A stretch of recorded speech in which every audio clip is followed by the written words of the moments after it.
বাইরে কতগুলো জামা কাপড় মেলা ছিল, সেগুলো তোলার জন্যই বাইরে এসেছিলাম।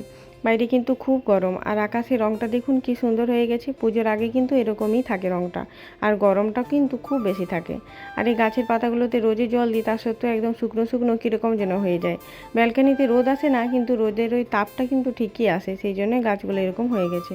আর এই গাছগুলো ভেতরে রাখলে তো আরও প্রবলেম, সেই কারণে বাইরেই রেখেছি। এদিকে আমার ভাতটা হয়ে গেছে, ভাতের ফ্যানটা ফেলে দিয়ে তারপর জামা কাপড়গুলো গোছাতে হবে।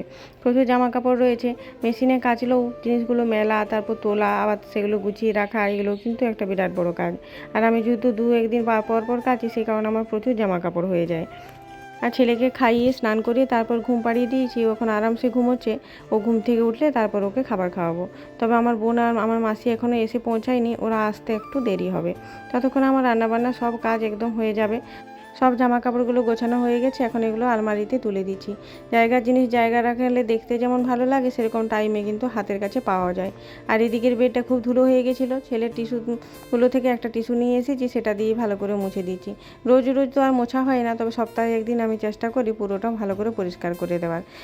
বেডের মধ্যে যে এই ডিজাইনগুলো করা রয়েছে, এগুলো কিন্তু খুব ধুলো পড়ে।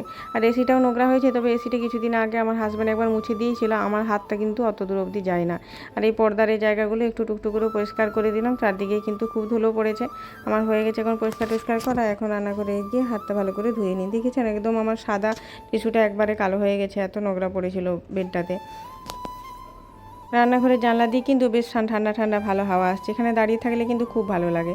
আর এই মানি প্ল্যান্ট গাছগুলো জলটা চেঞ্জ করা হয়নি অনেক দিন, তাই ভাবলাম এটার গাছ জলটা একটু চেঞ্জ করে দিই।